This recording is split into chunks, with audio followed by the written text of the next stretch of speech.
सीमा हैदर को लेकर पाकिस्तान का एक शख्स की लगातार जो ऑडियो है वो वायरल है और गुलाम हैदर द्वारा जो एडवोकेट मोमिन मलिक किए गए थे उन दोनों की बातचीत में कई तरीके के संगीन सवाल उठाए गए हैं। हमारे साथ सीमा हैदर मौजूद हैं, उन्हीं से बात करेंगे। क्या कहना चाहते हो आप उन तमाम ऑडियो को लेकर? आपने सुनी होंगी। सबसे पहले तो मैं सीमा मीणा हूँ, सीमा हैदर नहीं हूँ। मैं किसी हैदर को अब जानती भी नहीं हूँ। वो मेरे लिए एक बुरा अतीत था जो मैं अभी बोलना और याद करना नहीं चाहती। दूसरी बात, उनको आग लगी है, हम इतने खुश हैं, वो हर तरह की चाल चल रहे हैं, उनकी चाल कामयाब नहीं हो रही। तो वो सोच रही हम करें तो क्या करें। उस बुढ़े को कहूँगी, तू हैदर का अपना अपना रिश्तेदार था। हैदर और तुम लोग एक ही गांव में रहने वाले थे। तेरी बेटी भी मतलब हैदर को ब्याने की बात चल रही थी, उसको यही बता दूं मैं। वो एक नंबर का खड़ूस झूठ बोल रहा है, खरा आरोप लगा रहा है। और वहाँ के लोग ऐसे गिरे हुए लोग हैं जिससे कोई अच्छाई की उम्मीद कर नहीं सकते हम। उनको हमसे तकलीफ है, मेरे पति से तकलीफ है, हमारी खुशियों से तकलीफ है, क्योंकि आए दिन हमारी रील्स मिलियंस में जाती हैं तो वो देखते हैं तो उनको मिर्ची लगती है, जिसके कारण वो बकवास कर रहे हैं। बाकी ऐसी कोई सच्चाई थी नहीं। रक्षे वाला मेरा अब्बू था। और रही बात, वो पाकिस्तान में वो कुछ भी करेंगे, मुझे उनसे अच्छाई की उम्मीद है। वो कुछ भी बना सकते हैं, क्योंकि वो एक रिश्वतखोर देश है, वहाँ रिश्वत चलती है। और ये चार पैसे देके कुछ भी कर सकते हो। हमें भाई तुम पे टक्का भी विश्वास नहीं और टक्का भी तुम पे भरोसा नहीं। ना मुझको है ना भारत सरकार को होगा, क्योंकि तुम दुश्मन हो, तुम लोग विरोधी हो, तुम लोग लड़ने वाले हो, तुम लोग जहादी हो। तुम्हारी भाषा से भी लग रहा है कि तुम्हारे अंदर मेरे लिए कितनी आग है, कितनी मतलब गुस्सा है तुमको मेरे पे। क्योंकि मैं सनातन धर्म में आई हूँ और मैं यहाँ पे बहुत अच्छे से रह रही हूँ। और हमारी रील्स मिलियन में जो वायरल होती हैं वो देख कर तुम लोगों को मिर्ची लगती है। और मैं उनको नंगा कर रही हूँ, उनकी औकात में उनको बता रही हूँ, पाकिस्तानियों की जो उनकी हकीकी औकात है वो उनको बता रही हूँ। इस वजह से वो बहुत ही आग बबूला हो गए हैं। उनको समझ में नहीं आता हम क्या करें क्या ना करें। जो भी मन में आता है वो बोल देते हैं। उनको इतना बताऊँ कि सोच समझ के बोला करो। यहाँ कोई बेवकूफ़ नहीं रहते, यहाँ सब समझदार रहते हैं। तुम पहले कहाँ गए थे? पहले कहाँ गए थे? अब क्यों जागे हो? पूरे एक साल के बाद तुम्हें याद आई है? पहले तो आ जा, तुम इतने अच्छे सच्चे थे, तुम्हें पता था मैं ये हूँ मैं वो हूँ, तो तुम पहले आ जाते। जब एक चाल चली वो कामयाब नहीं हुई, फिर दूसरी चाल चली वो कामयाब नहीं, फिर तीसरी चाल चली कामयाब नहीं हुई, फिर चौथी, फिर अब पांचवी की ये चला रहे हो। तुम लोग साजिशें करते जाओ, हम यूं ही खुश रहेंगे, यूं मुस्कुराते रहेंगे और तुमको जलाते रहेंगे। अच्छा, जो आर्मी में जाने की बात ये बार बार कर रहे हैं, हमारे पास सबूत है, ये भी कहा कि आपके पास कोई कंप्यूटर था। मेरे पास ज़िंदगी में मैंने कंप्यूटर देखा नहीं, ना छुआ है पूरी लाइफ टाइम में बताऊं। ज़िंदगी में सिर्फ ये मोबाइल जो एंड्रॉयड हैं यही चलाए हैं हमने। कभी भी ना कंप्यूटर देखा, ना एलसीडी भी कभी हमने देखी है। एलसीडी मैंने यहाँ पे आकर ली थी हमने। छोटी सी टीवी होती थी वहाँ पाकिस्तान में हमारे पास। और ये मोबाइल एंड्रॉयड मोबाइल होते थे। कंप्यूटर कभी ना चलाया है, ना देखा है, ना कभी यूज़ करना ज़िंदगी में मुझे आता है। वो लोग बकवास कर रहे हैं आरोप। मुझे अपने बच्चों से ही टाइम नहीं था ज़िंदगी में से। कुछ और तो बाद में करते, कंप्यूटर तो बाद में। ये थोड़ा बहुत पबजी खेलते थे वो बच्चे घर में, मैं काम काज करते हुए खेलते थे। बाकी ऐसा कंप्यूटर ये चीज़ें हम कभी ज़िंदगी में चलाई है, ना कभी चलाने थे, ना कभी मेरे पास थे भी। सही। अच्छा, पबजी को लेके भी वो कह रहा है कि अगर आप खिलवा कर देखोगे पबजी खेलना आता ही नहीं है, सीमा को वो बेकार की कहानी बना रही है। मुझे टॉप की पबजी खेलना आती है, हर हर सेटिंग आती है। तीन तरह की सेटिंग होती है पबजी का। आपके पबजी से लिंकेड कोई भी आप सवाल करोगे पबजी लाइट से लिंकेड, मैं उसका जवाब बहुत आसानी से दे सकती हूँ। क्योंकि मैं पबजी बहुत अच्छे से खेलती हूँ, दिन रात खेलती थी। मेरी पबजी के जो 3 आइडियाँ थी, तीनों आइडियों के लेवल थे 73, 71, 70। और 70 लेवल तक पहुंचने के लिए आपको लगातार खेलना पड़ता है, लगातार खेलना पड़ता है। तब क्योंकि 20, 21 तक तो लेवल तो बहुत इजी से आ जाते हैं, पर वहाँ से आगे तक के लिए बहुत ही ज़्यादा खेलना पड़ता है जब हम आगे के लेवल तक पहुँचते हैं।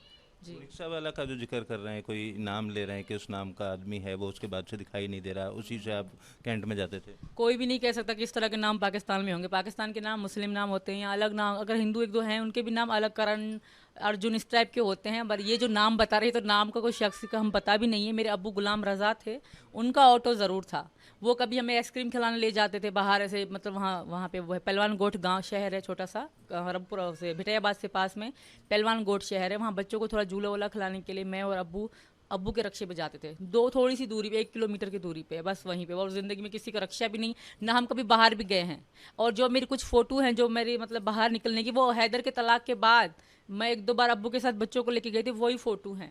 और ये बकवास करते हैं, पता नहीं कैसी कैसी एडिटिंग करके दिखा, कहते हैं ये तो ये है, ये तो ये है। तुम लोग को शर्म नहीं आती? मैं पाकिस्तान की बेटी तो हूँ, फिर भी इतने गंदे गंदे आरोप लगाते हैं मुझ पे। तो उनको कुछ सोचना चाहिए। और मेरी भारत सरकार से हाथ दो जोड़ के रिक्वेस्ट है कि इन लोगों पे जांच बिठाई जाए जो इस तरह की बकवास कर रहे हैं। मैं भी एक औरत हूँ, यहाँ महिलाओं की, औरतों की बहुत ही सम्मान इज्जत होती है, यहाँ देवी माना जाता है, तो मेरी भी इज्जत सम्मान का थोड़ा सा ध्यान रखा जाए। जिस तरह यूट्यूब पे बैठ के सरेआम मोमिन मलिक, गुलाम हैदर, कुछ और अन्य यूट्यूबर हमें बुरा भला कहते हैं। मैं धन्यवाद करना चाहूँगी अपने भाई डॉक्टर AP सिंह का। कहते हैं जिस तरह द्रौपदी जी का चीरहरण हो रहा था तो कृष्ण जी को उन्होंने बुलाया और कृष्ण जी उनकी मदद कर दी, उस तरह मेरे भाई डॉक्टर AP सिंह मेरी ज़िंदगी में कृष्ण जी का रोल अदा कर रहे हैं। लोग मुझ पर गंदगी फैला रहे हैं और मुझे वो बचा रहे हैं। तो मैं अपने भाई का बहुत बहुत धन्यवाद करना चाहूँगी आपके चैनल के माध्यम से। वो पहाड़ बन के हमेशा मेरे दुख सुख में मेरा साथ देते हैं, उनका भी मैं बहुत बहुत धन्यवाद करना चाहूँगी। कैंट में जाने वाली जो बात बार बार ये ऑडियो में कह रहा है कि आप 8 दिन 7 दिन वहाँ रहा करते थे, क्या रिश्ता था कैंट में? कौन आपके जानने वाले थे? कैंट में कोई भी रिश्तेदार नहीं था। मेरा चाचा फौज, जो चाचा फौज में बताया जा रहा है, वो हमसे पैदा होने से पहले फौज में थे। वो अभी रिटायर भी हो चुके होंगे। वो इस्लामाबाद में करते थे। अब इस्लामाबाद कहाँ, कराची कहाँ, उनकी झूठ बोलने की हद तो देखिए आप। कहाँ इस्लामाबाद, कहाँ कराची। हम ना कभी इस्लामाबाद गई, ना मैं कभी लाहौर गई, ना मैं कभी दूसरा कोई पाकिस्तान का शहर देखा। कराची, कराची से जैकमाबाद और खैरपुर, इन 3 शहर के अलावा मैंने कहीं ज़िंदगी में कोई शहर भी पाकिस्तान का नहीं देखा।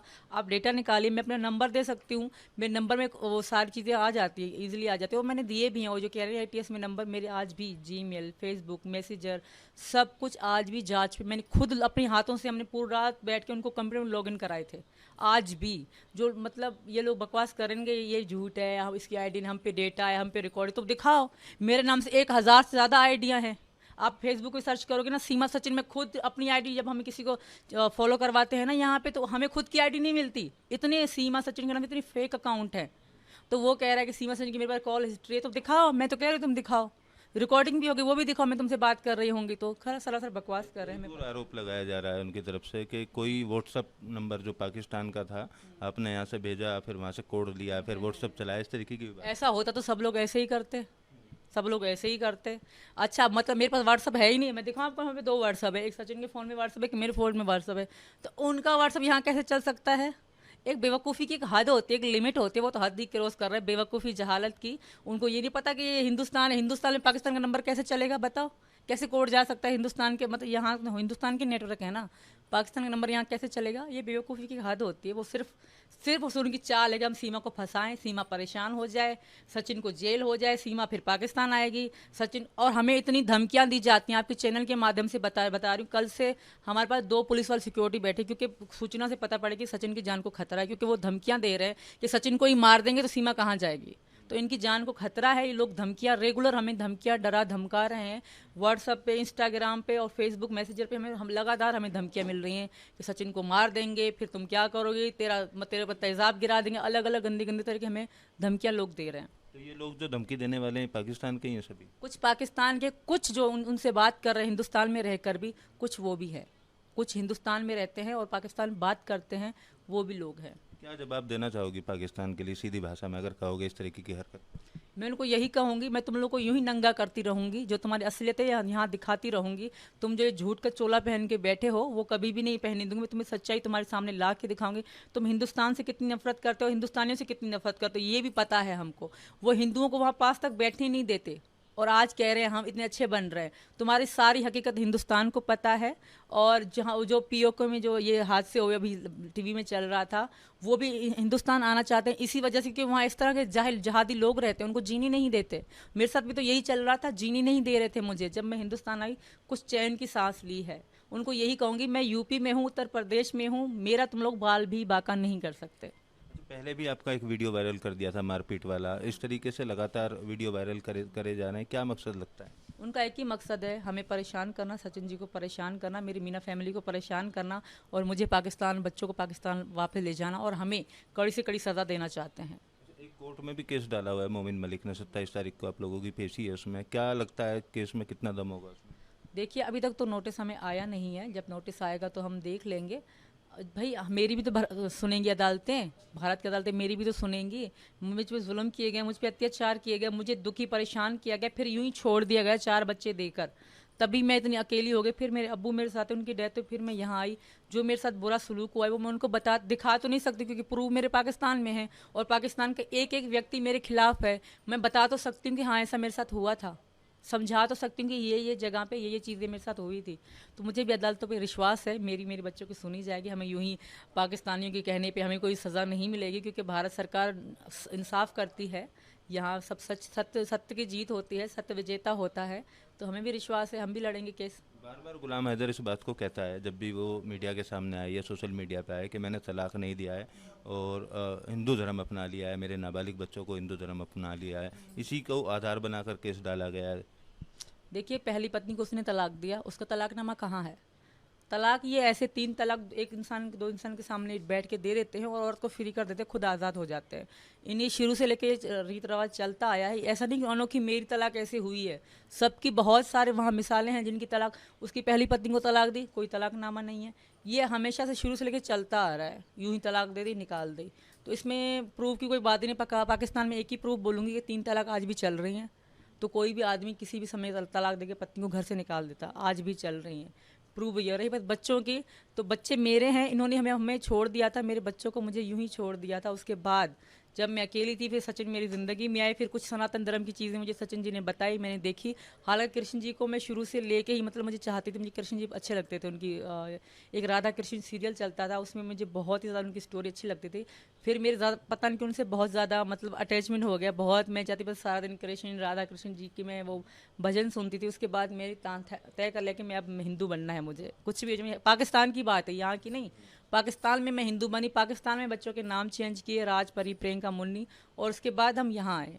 उसके 3-4 महीने बाद हम यहाँ आए, फिर हमने नेपाल में शादी करी। उसके बाद फिर मैं वापस गई, फिर मेरी मांग में सिंदूर, गले में मंगलसूत्र, बहुत सारी रील हैं जो डेट के साथ पाकिस्तान में पड़ी हुई है, वो सब थी। उसके बाद फिर मैं इंडिया आई। अब ये जो ऑडियो में बोलने वाला शख्स है, इसको क्या कहोगे आप सीधी भाषा में? इसको यूं ही कहूंगी, मैंने कहा तुमको नंगा करके दिखाऊंगी मैं। तुम्हारी आवाज़ से ही लग रहा है कि तुम कितने जल रहे हो, और तुम्हें यूं ही जलाते रहेंगे हम, और तुम यूं ही जलते रहोगे। मेरा बाल भी बाका तुम लोग नहीं कर पाओगे, क्योंकि मैं हिंदुस्तान में हूँ, उत्तर प्रदेश में हूँ। तुम्हारे ड्रामे, तुम्हारा झूठ हमारी ज़िंदगी में चलने वाला नहीं है, क्योंकि मैं तैयार हूँ। जिस तरह की मेरी जाँच की जाएगी मैं तैयार हूँ, जिस तरह की पूछताछ होगी मैं तैयार हूँ। मेरे पति तैयार है, हमारा परिवार तैयार है। तो तुम्हारी चाल चलने वाली ने, हिंदुस्तान सचिन जी का है, तुम्हारे बाप का नहीं है। तो हिंदुस्तान सचिन जी की एक बार ज़रूर सुनेगा, यहाँ की सरकार इनकी ज़रूर सुनेंगी। चलो पाकिस्तान से, ये तो पैदाइशी हिंदुस्तानी है, यहाँ के बाबा पापा सब हिंदुस्तानी हैं, तो इनकी ज़रूर सुनी जाएगी। और मेरी हाथ जोड़ के मोदी जी और योगी जी से रिक्वेस्ट है कि हम पे बहुत ज़्यादा अब हो रहा है। मैं भी एक औरत हूँ, 3 बच्चों के साथ आप लोगों के शरण में आई हूँ, हमारी रक्षा कीजिए। ये लोग चुप ही नहीं हो रही, ये कुछ ना कुछ उल्टा सीधा करने के चक्कर में है, हमारी रक्षा कीजिए। एक फोटो भी आपके फोटो के साथ मिला के अभी मैंने दिखाया आपको, कौन लोग हैं, क्यों उसको ये? वही इंसान है, हैदर का बड़ा भाई, हमारा जेठ कह सकती हूँ मैं। इनको इतना शर्म नहीं आती कि मतलब भाभी के साथ हम इस तरह के एडिट करके फ़ोटो ये साथ बिठा के डाल रहे हैं, तो उनको इतनी शर्म नहीं आती कि वो अपने आप ही कीचड़ उछाल रहे हैं। हैदर का भाई है, वो हैदर के साथ उठना बैठना, खाना पीना, घर पे आना, घर से जाना, सामान ले जाना। एक हमारा घर था, एक उसका घर था, है जब हैदर हमारे साथ रहता था। तब हैदर के मतलब भाई, बिल्कुल भाई है, सगा कज़न है उसका। अब कह रहे मैं फलाना बलोच हूँ, मैं टीरा बल, एक ही साथ वाले हो। चलो माँ वो है, बाप वो है, साथ कज़न तो हो आपस में, एक ही गांव तो है तुम्हारा, और क्या चाहिए। जी, सचिन भी हमारे साथ मौजूद हैं। सचिन, तमाम वीडियो आ रही हैं अब सामने, क्या लग रहा है इनको देख के, क्यों ऐसा कर रहे हैं? जी बिल्कुल, हमें क्या कहते हैं परेशान करने की कोशिश कर रहे हैं, परंतु हम परेशान नहीं होने वाले और हम डरने वालों में से नहीं है, चिंता मत करो। और हम बिल्कुल खुश हैं, बिल्कुल। तुम कितनी भी लाख कोशिश कर लो, फिर भी तुम हमारा कुछ नहीं बिगाड़ पाओगे। हम सच्चे हैं तो हाँ। पाकिस्तान के लिए कोई जवाब ऐसे लोगों के लिए जो लगातार इस तरीके की हरकत कर रहे हैं?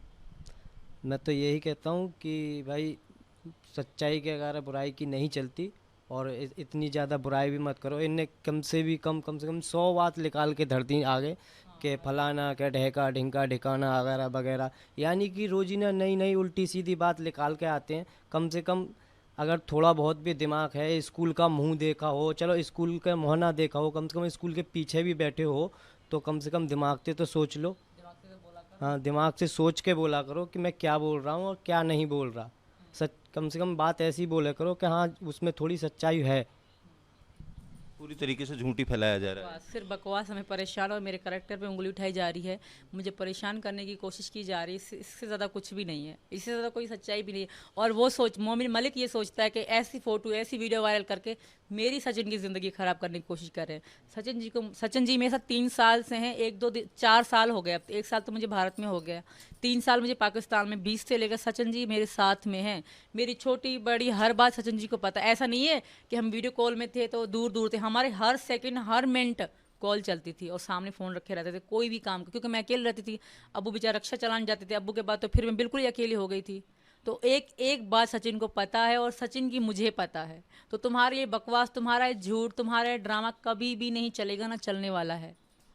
यही बात आप कहेंगे कि इन सारी चीज़ों से दोनों के रिश्ते पे कोई फर्क नहीं पड़ने वाला है? जी नहीं, हम पे कोई फ़र्क नहीं पड़ना चाहता। जितनी तुम उल्टी सीधी बातें कर रहे हो उतना ही हमारा ज़्यादा प्यार बढ़ रहा है, और तुम करते रहो, हमारा प्यार बढ़ता रहे, और बस यही रिक्वेस्ट है। और मैं ये कह रहा हूँ, कुछ लोग अन्य यूट्यूबर्स जो पाकिस्तान से इधर बात करते हैं मीडिया में उल्टी सीधी, और सनातन धर्म को यानी कि गलत साबित करना चाहते हैं और गलत बोलते हैं सनातन धर्म को। वो बोलते हैं कि मैंने कुछ कर दिया सनातन धर्म, यानी कि मैं गलत कर रहा हूँ। अरे पागलों, मैं अपने धर्म के लिए ना मरने के लिए तैयार हूँ। अगर आँच भी थोड़ी सी आएगी ना तो अपनी जान भी हथेली पे धर दूंगा। बिल्कुल, देखिए सीमा और सचिन दोनों हमारे साथ मौजूद थे और इन्होंने तमाम पहलुओं पर, तमाम मुद्दों पर अपनी राय रखी। और जिस तरीके से लगातार ये ऑडियो वीडियो तमाम चीज़ें वायरल की जा रही हैं, ये एक पाकिस्तानी लोगों की साजिश करार दिया गया है। वीडियो जर्नलिस्ट जैनेंद्र के साथ Amit Chaudhary, News Nation, Greater Noida.